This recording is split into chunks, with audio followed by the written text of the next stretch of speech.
everybody. Welcome back to our class on the public sphere and post-war Japan. Today we're going to talk about a continuation of the themes that we've already been looking at, and we're going to delve into an important figure from Japanese history, Japanese modern history, Fukuzawa Yukichi. So some of the themes that we've been looking at so far have been media and human rights and the public sphere. And we've been talking about how these things relate to each other in the case of Japan. And as I just mentioned, especially today, we're going to look at these three themes today through the thought of Fukuzawa Yukichi, who was born in 1835 and lived until 1901. And especially as an example of his thought, we're going to look at one of his most important and most famous works, The Encouragement of Learning, written between the years 1872 to 1876. So today, we all read, in preparation for this class, we all read a section, the first two chapters actually, of An Encouragement on Learning. And I think one of the things that we'll have already noticed right away is how much human rights and the fundamental equality of all people plays such an important role in his thought and in this reading for today. But I wanted also, before we get into look at the text, to just give you a little bit more background about Fukuzawa, who he was, and then to recap some of the basic points that we looked at last time in relation to what human rights are, so that we can have a better understanding of how Fukuzawa and his thought fit into this picture. So Fukuzawa Yukichi, a little bit about him. He was born in 1835 to a low-ranking samurai family. Sadly, his father died when he was just a baby, and largely because of that, although also because his family status wasn't very high to begin with, the family grew up very poor. And Fukuzawa himself couldn't actually attend school until age 14, which was quite a while after most students had already started attending school. So probably because of this, and because of his low rank status, and also because of his relative poverty, he was teased and bullied by his peers, who at this time were also boys from other samurai families.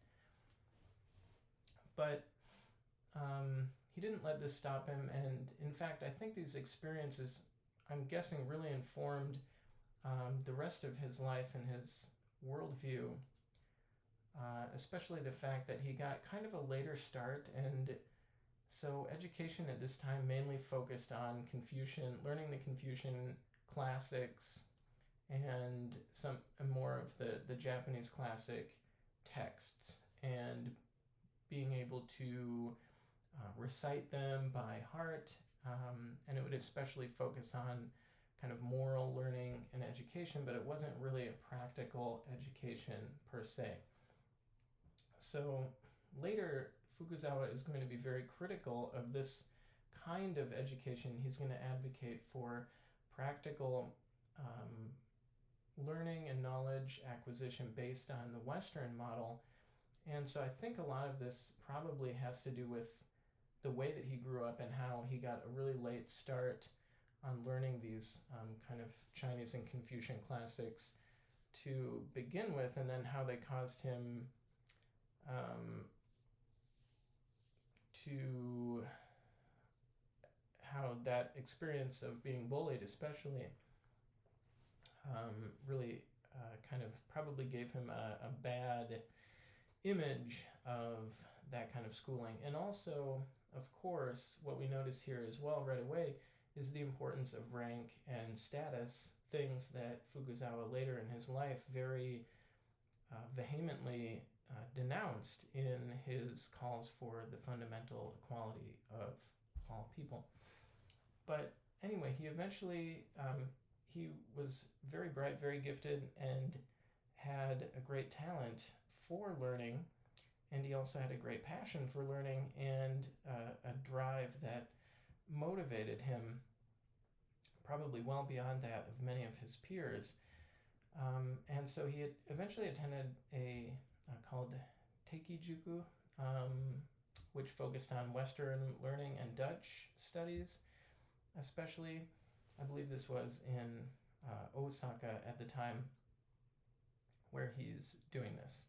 And so this led him to eventually get an official position, official domain position as a Dutch teacher in Kyushu, which he did for a little while, but after the signing of the Treaty of Kanagawa, and in other words, Japan signing treaty with the United States, Fukuzawa quickly realized that he was going to need to learn English, to know English, and that would be much more useful and beneficial for him moving forward in the future than Dutch would be. So he began to study English and simultaneously had an opportunity to visit the United States on an official delegation from the Tokugawa shogunate, because it's still, the Tokugawa shogunate is still in power at this time. And so he visited the U.S. on one of those first foreign delegations abroad. And a couple of years later, he visited Europe and traveled around there as well. And so obviously, this was an experience that only a select, handful of Japanese people would have available to them at this time. So he was really seeing all of these things for the first time for himself, but also for his nation, and kind of became a representative of some of these things that he was picking up and learning about the West, and then began to convey those things to people back home. In 1867, he visited the U.S. a second time and wrote Seiyo Jijo, Conditions in the West. And he returned to Japan and established a private school, Keio Gijuku, which is now Keio Gijuku Daigaku. And also it has affiliated primary schools and secondary schools as well. It's a major private school and the oldest private school in Japan.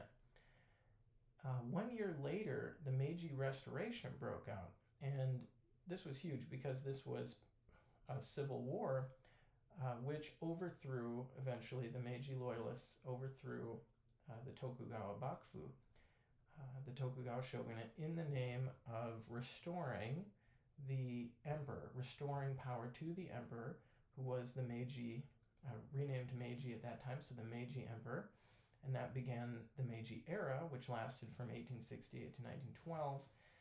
But real governmental power lay with the leaders of the restoration, mainly from provinces in Satsuma and Choshu, so Kagoshima and Yamaguchi. And they began to form the new Meiji government, which was based on the Western model. It borrowed a lot of things from the Western model. It was the formation of a modern nation state. So this is an important part of Japan's modernization process. But they're experimenting and incorporating a lot of these things for the first time.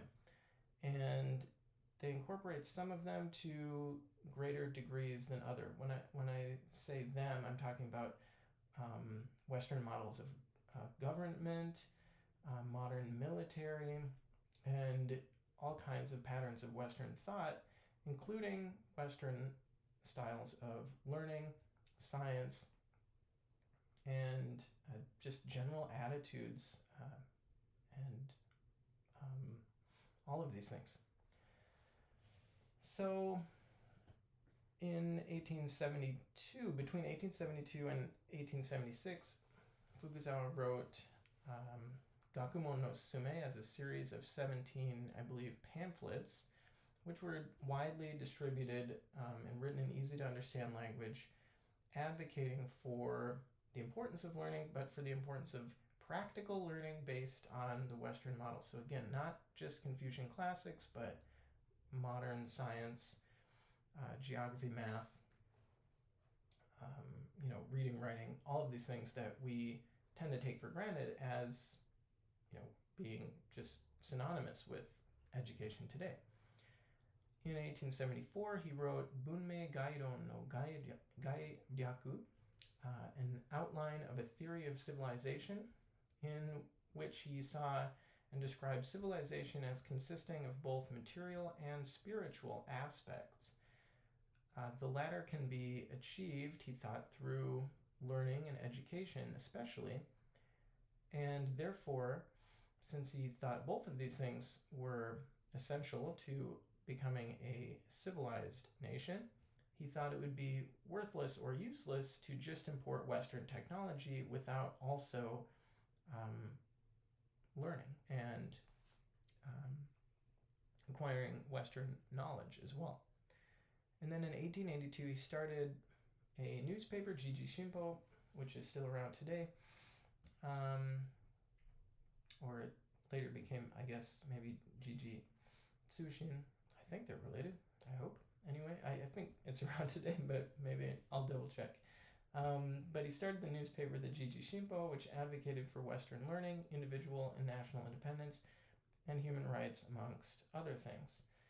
So you can see with this formation of the newspaper as well that Fukuzawa recognized the importance of not just an educated public, but what Habermas would call a reading public, which is educated about current events and can use that information to not only shape their worldviews, but to actively participate in making the nation and participating in government. So it's an essential prerequisite for civil society.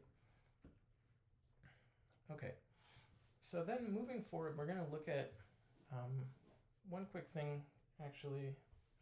We're going to review a little bit about human rights before looking at the text of an encouragement of learning. But anyway, as we move into the text, some questions to consider would be, where do human rights come from, especially according to Fukuzawa, but also we can develop our own thinking on this as we're reading and throughout the course.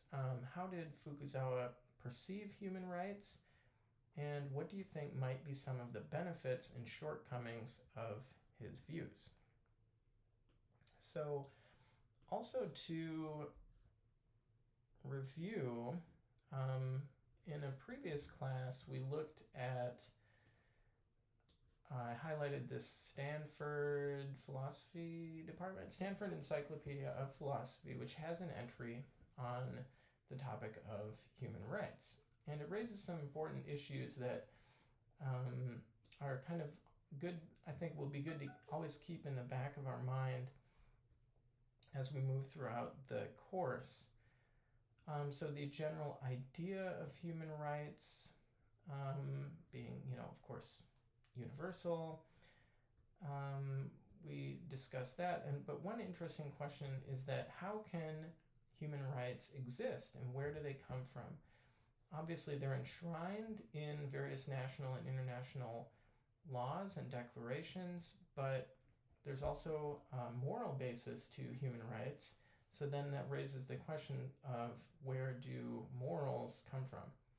And this is important to establish because the way that we think on this is going to influence whether we think is such a thing as universal human rights, or if they're all just relative depending on the time and place and culture. So there are different ways to view this, of course, but some people would say that three ways we talked about that human rights would either come from, would be divinely inspired, same with morals, so it would come from like God, or another way would be that they're rights granted by the state or the nation, or another way would be that they're rights granted by international organizations.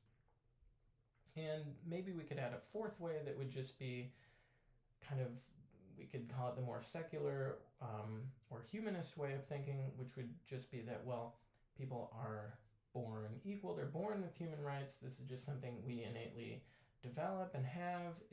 To be honest, this doesn't really answer the question of why certain people feel the same way about certain things over large periods of time and very different places, but nevertheless, maybe it's just something that is innate in our being as, as human beings. So that would be another, perhaps fourth way of answering the question of where do human rights come from? There are different justifications for human rights we talked about, and then which rights are human rights, or what are human rights? So this is really important. We can define them either very narrowly, or we can expand the definition to include many different things. But generally, people would talk about security rights that protect people from violence. Generally, we have a right to, live in safety and security. Due process rights, so this is equality under the law. Liberty rights that protect fundamental freedoms such as belief, expression. So this would be freedom of religion, freedom of speech, freedom of association. Political rights, equality rights that guarantee equal citizenship, equality before the law, so similar to due process rights. And then economic and social rights. This is coming from the United Nations Declaration of Human Rights, by the way, which is a shorter list generally. But these would be some of the rights that are generally raised as human rights. And as we'll see, Fukuzawa, especially considering the time that he's writing at, defines them in a narrow way. But again, there are benefits and downsides, pluses and minuses of going in either direction. There are benefits to defining human rights in a more narrow way, and then you could argue the opposite, that there are benefits of defining them in a broader way as well. But it does get a little bit problematic, as even this article mentions, of if you just have kind of a list of rights that gets longer and longer, because it seems in that case to, from my perspective, to get more thinned out kind of, and that you lose sight of the relative higher importance of some rights, which I definitely clearly think there is a hierarchy of rights, that some rights are more important than others. Just the right to, not be subject to arbitrary violence, for example, would be clearly one of those. But it is a contested field. Some people would add economic and social rights, of course, and then we get into the human rights of women, minorities, and I guess other minority groups, or underprivileged, you could say.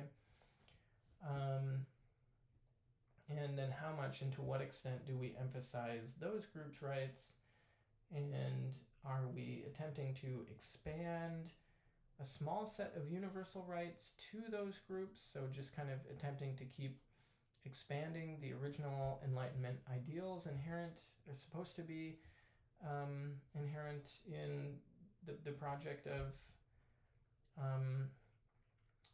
democracy, of liberal democracy, or are we, in doing this, are we moving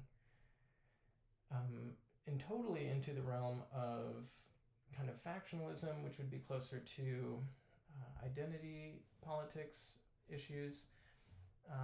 And by this, I simply mean in emphasizing the rights of a particular group, is that in itself kind of necessarily denying the principle of universality?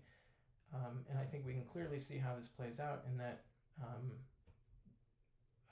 politics becomes a kind of just an arena of different competing interest groups who compete for these kind of, to obtain access to these rights. So this is the issue. This has already been raised by Habermas, by Nancy Fraser as well.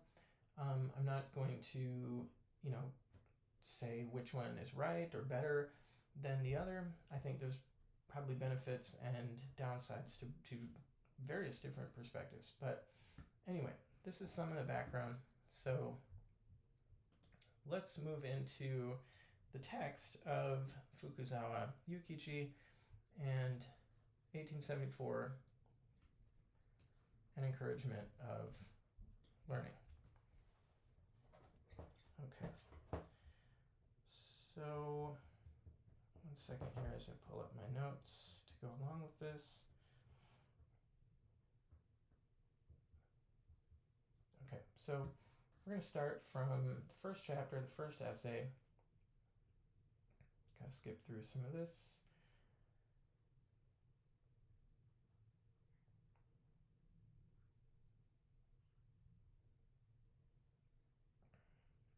Okay, there is a picture of Fukuzawa, probably younger Fukuzawa in this. I guess he'd be about maybe 30, 40. Yeah, maybe 40 in this picture. So, would be relatively younger, I guess. The original text of the encouragement of learning. And then it starts off like this. So it starts with a very famous passage. Heaven, it is said, does not create one person above or below another. This signifies that when we are born from heaven, we are all equal and there is no innate distinction between high and low. It means that we humans, who are the highest of all creation, can use the myriad things of the world to satisfy our daily needs through the labors of our own bodies and minds, and as long as we do not infringe upon the rights of others, may pass our days in happiness freely and independently. So this is a key phrase. In Japanese, hito no ue ni hito o tsukurazaru, heaven does not create one person above or below the other. Most, I think, Japanese people still today would recognize this sentence and the text that it comes from almost immediately. What's interesting about this is that Fukuzawa very clearly states from the beginning where he is deriving his basis for human rights, and that is heaven. So it would be a similar to a divine power.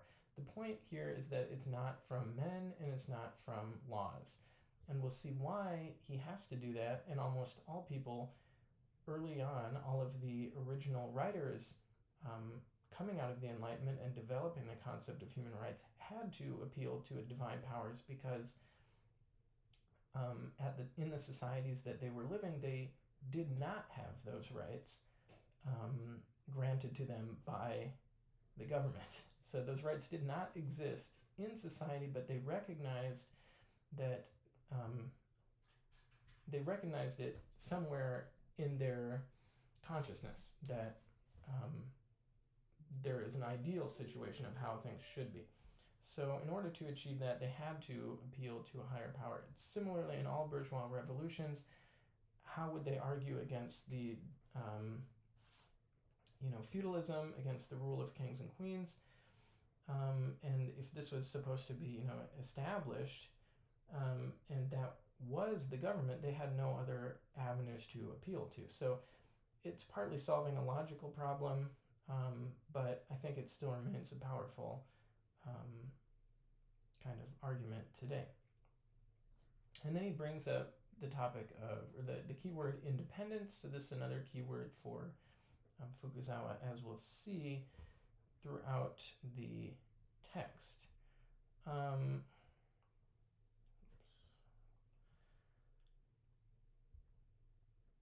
once again, so he continues on that even though we are all created equal,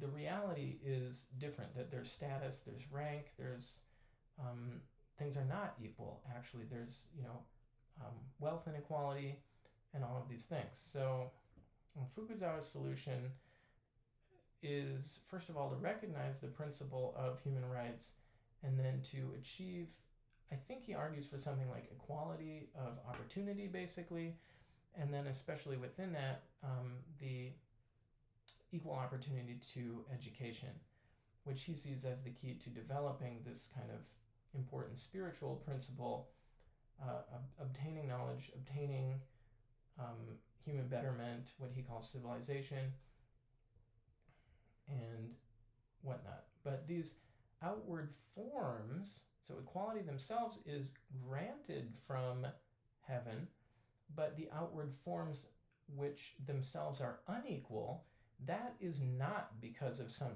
decree of heaven. So in other words, people are not made to be rich or poor. Those things, those different distinctions, those are entirely socially created. And so the important point to emphasize is that those can be overturned, those can be changed.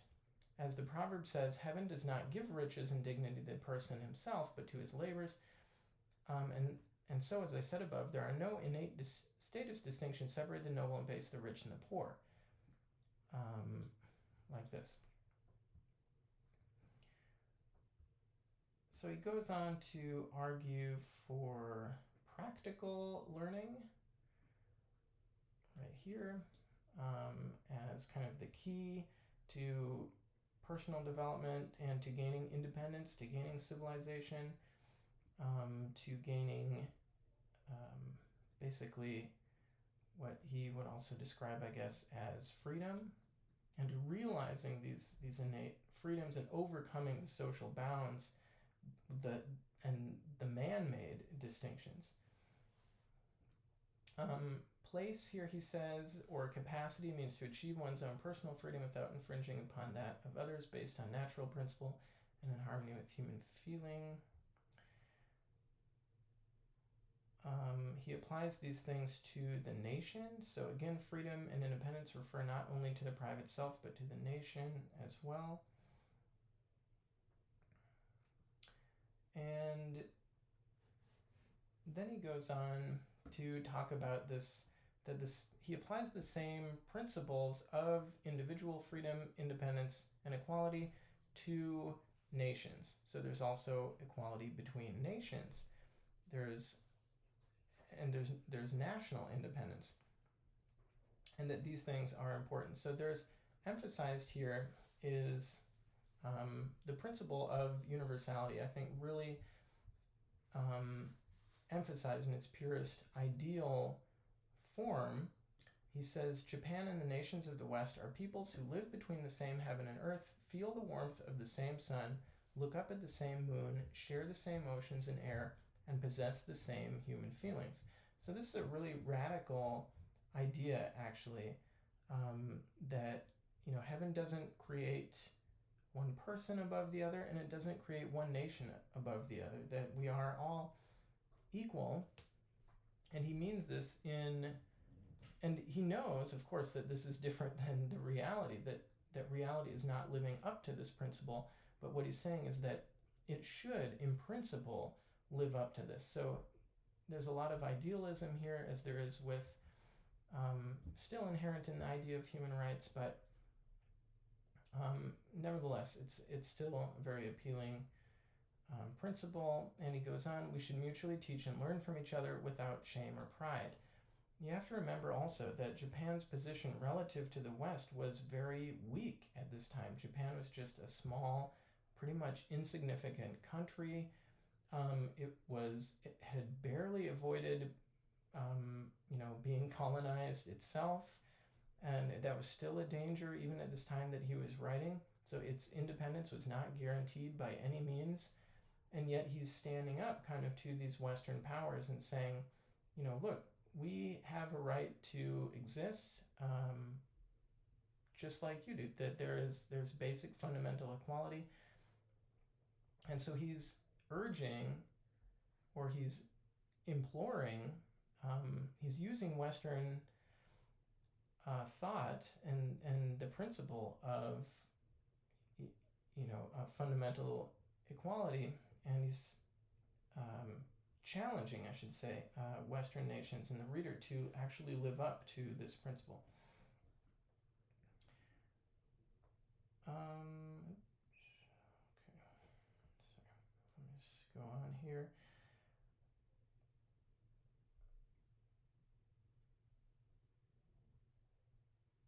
Okay, and then there's an important sentence that I want to highlight here, and he makes similar statements throughout. It must be said that here the basis of social equality between the four former classes, samurai, farmers, artisans, and merchants, that's Shino Kosho, has finally been established. So this is an important distinction, that human rights themselves come from heaven, so he's appealing to divine providence. That is the basis for them. But what actually establishes them is the law. So this actually kind of solves one of the problems, I think, that we just mentioned earlier of where do human rights come from. And if a common argument would be to appeal to the law. Well, they come from the state, from the government. They come from the law. I have human rights because the law says I have human rights. But what Fukuzawa is saying is that that's not where they come from. That's just what establishes that you have human rights. Even if, and you have to think about this from the opposite perspective, is that imagine a scenario where the law did not guarantee your human rights. You would still know in that situation that you have human rights, and that many governments, do things that are harmful to their own people, that violate people's human rights. And they're in no way enshrined in law. And yet we still know that we have a sense of this is not right. This is not what actual equality is. So he distinguishes between this basis and then what establishes it, which I think is really interesting and probably still relevant for us today. And he highlights as well that feeling is not something that's relative. So for example, Japanese people, like including himself, didn't just borrow the idea of human rights from the West as a recent thing. It's not something that's relative. He sticks by his assertion that these are universal, and universal means not just universal throughout different places, but universal throughout time. And he says this very clearly. He says, while the people hated these things, so what he's talking about here is that what I was just saying, the situation where the government did not respect people's human rights, where for most of Japanese history, the shogun and the samurai did not think of the peasants even as the same species as themselves. They didn't think that they were human. They thought they were closer to animals. And this is not hyperbole. This is real. Like, this is the basis of what feudalism was, not just in Japan, but in many places. That they thought they were different they thought they were different species, basically. And at the same time, the peasants who were on the receiving end of that violence, Fukuzawa says, hated these things in their hearts since time immemorial. So in other words, people knew that the situation was wrong. They knew that it wasn't equal. And what that means is that they had some sense of equality, actually. And this is, again, really interesting, that even, where did they get that sense then? Because the law doesn't guarantee it. And international law, there's no such thing. Where would they get that sense then? So this is, again, why I think, logically speaking, in the question of human rights, in a way, it leads back to the question of, well, they must come from God then, from heaven. And this is why Fukuzawa also started from that principle, again, as he says, the principle of heaven grants freedom from bondage to each individual person. So he's very clear about this, as almost all of the early Enlightenment writers are. And that this also applies to countries, that countries have freedom. And what's interesting here is that, as I mentioned with the various bourgeois revolutions around the world which overthrew feudalism, is that the other reason why they had to appeal to a higher power is because, again, the government did not grant them those rights. The government didn't say, yeah, you have the right to overthrow us because we're acting against the principle of human rights. They would never say that.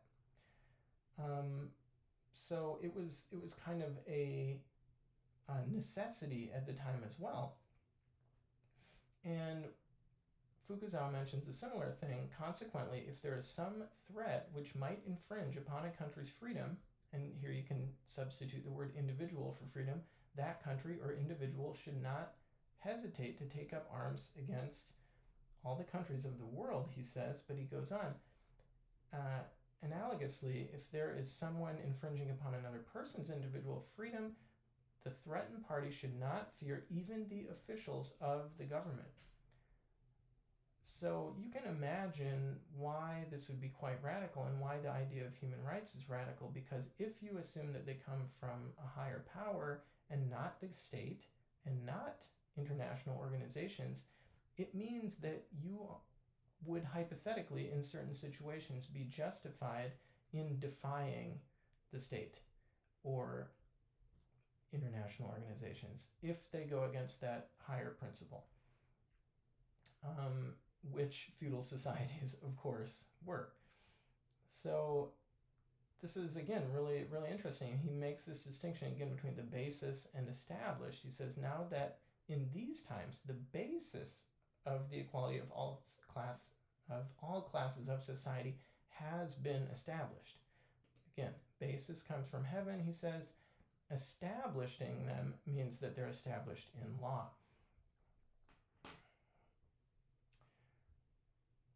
Okay, but he's very positive of the rule of law, and he actually gets into some problems here, in my view, pretty big problems. He basically says that people get the governments they deserve. So that if people have very low levels of education and very poor morals, then the government it can't use reason with them in that situation, and therefore, instead of having the just laws that they might deserve, they have to resort to force instead.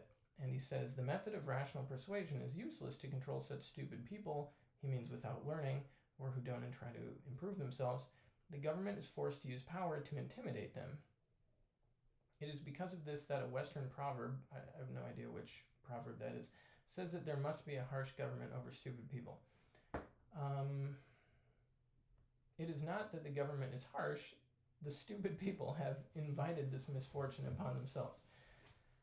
Well, I kind of laugh, but I mean, it's not a laughing matter, because personally, I don't agree with this, and I don't know. I mean, I don't know how you, as the listener, feel about this, but this seems to kind of contradict what he's saying about the distinction between human rights and the lack of their realization under feudalism. But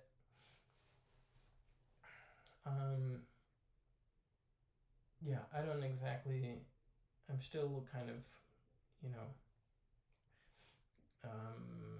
don't exactly know what to make of this, but he goes on, conversely, it is reasonable that there should be good government over good people.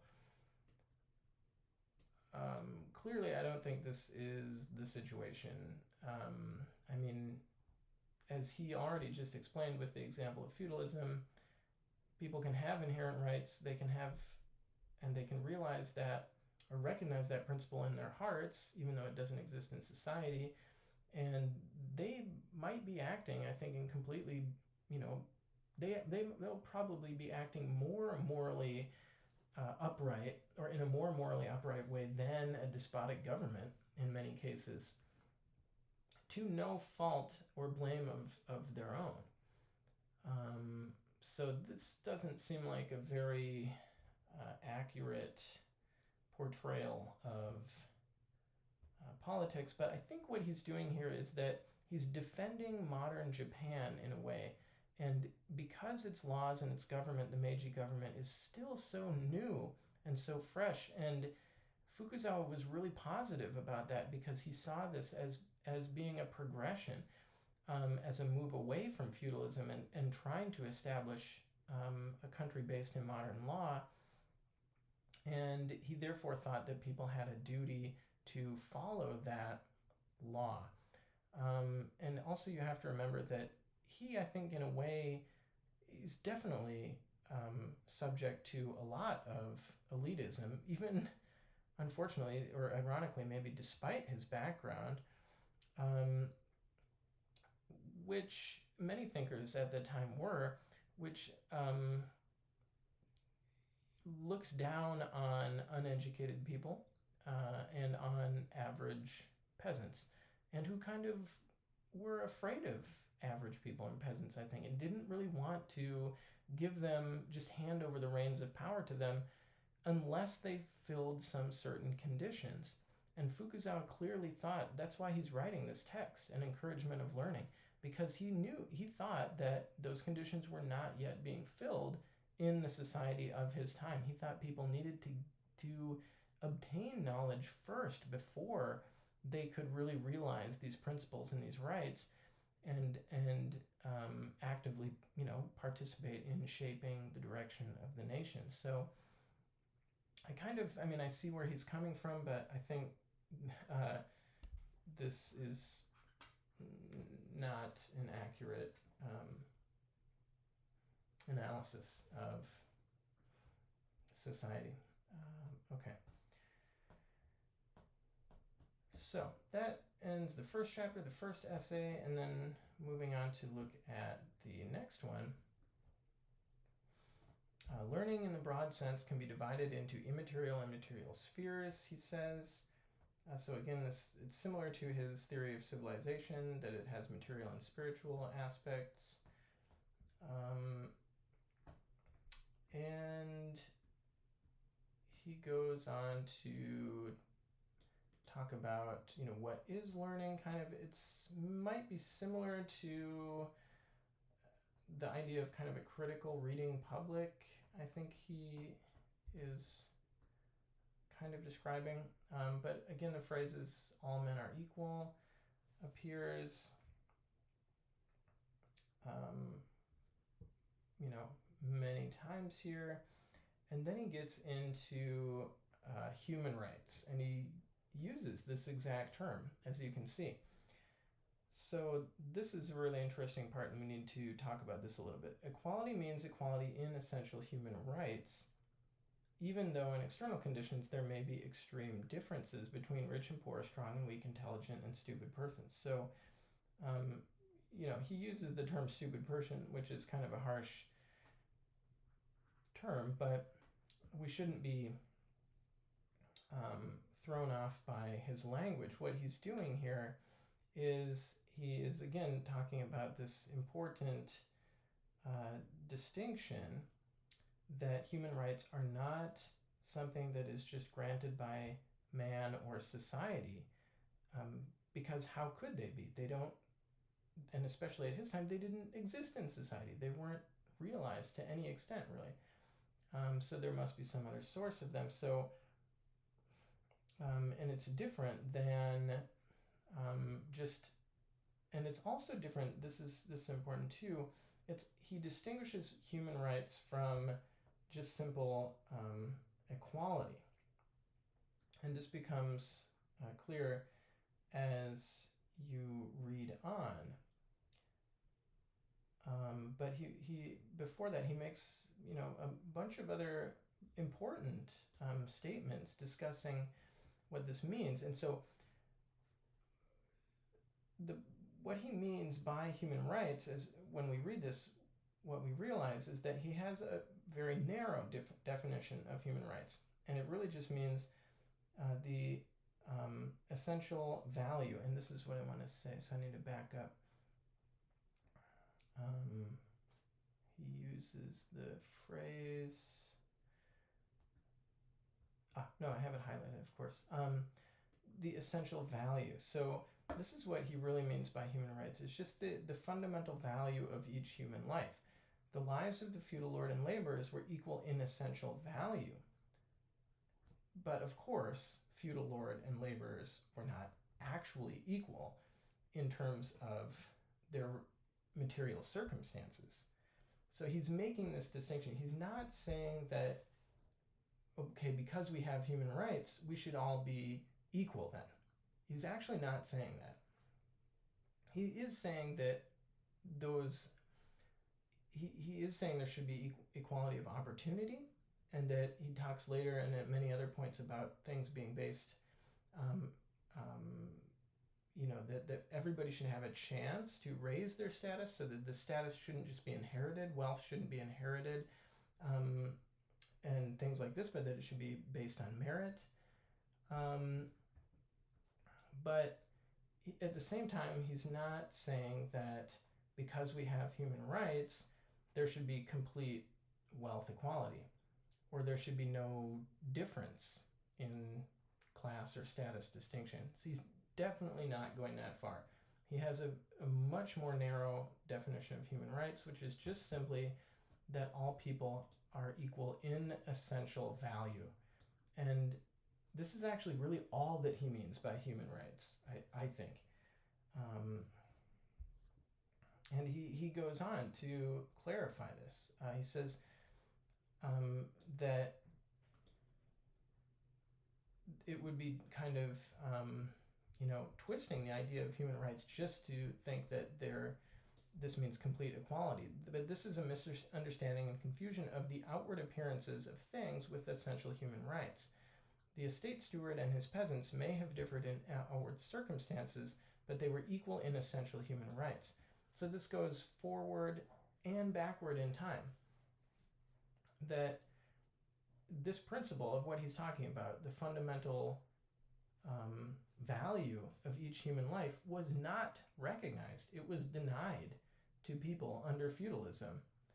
So in that sense, he's making a very radical claim. But if you think about what he's saying moving forward, his claim is not actually so radical. He's not saying that we need to completely change material circumstances. He's just saying that we need to recognize the fundamental value of human life, and then later that people should have, equality of opportunity and a chance to improve their status, like that.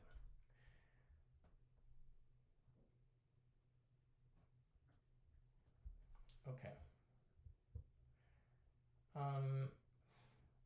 And then he places a lot of responsibility with those who have power in society. Wealth and power are relative conditions of man, and of course they are different, he says. But if today one man acts unjustly toward a weak and poor person through his wealth and power, is this not a violation of the other's rights by taking advantage that their external circumstances are unequal? It would be comparable to a strong-armed sumo wrestler breaking the arm of his neighbor. So what he's saying here is that because of this principle of the equal value of each human life, that people shouldn't lord their power and status over others. But he's not saying at the same time that we should remove all hierarchy distinctions or something like that. So from the perspective of feudalism, this is quite radical, but from our perspective today, it's maybe not so radical. And he goes on to, again, make this very clear, talk about all the abuses of power under feudalism, They, talking about the samurai and the lords, the feudal lords, they treated the common peasants and town folk despotically. They sometimes seemed compassionate to them, but they did not really recognize their inherent human rights. In other words, their value as human beings, as lives, as precious lives, which I think is completely true. And what this is actually is he's saying that under feudalism, because universal human rights were not recognized, it was really only that some people had rights and everybody else didn't. So that situation, in other words, is, in that situation, human rights are completely relative, right? I mean, that's what relative in this situation means. Some people have them, human rights for some people, but no human rights for other people. And what is that situation like? Well, Fukuzawa describes it as might makes right, but we might describe it also as dog eats dog, or the will to power. So in a situation where human rights are not understood universally, but are understood in a relative sense, it's simply the strongest who wins. And then they have human rights and nobody else does. And that's the situation that actually existed almost everywhere throughout most of human history. So in that sense, I mean, we have made a great progression beyond that. But the question, I think, is kind of, where do we go from here? And reading Fukuzawa's writings, actually, what's kind of frightening to me, and what I always am conscious of, is that I do feel sometimes that we could go in either direction some ways. That if these things, if the basis of human rights, the universal basis of human rights, is not recognized, then what do we have left? We find ourselves in this might makes right, dog eat dog situation. And that to me is pretty scary. So in that sense, I mean, I can really understand what Fukuzawa is saying here. It resonates. And he goes on and he has this really interesting passage here. He says, when we inquire into the cause of such evil customs as abuses of human rights, we find that the government had violated the great principle of the equality of man by taking advantage of the conditions of wealth and poverty, strength and weakness, as evil instruments to obstruct the rights of the poor through its own wealth and power. Therefore, we must keep uppermost in mind that all men are inherently equal. This is the most important principle of human society. So it's just exactly what we've been talking about.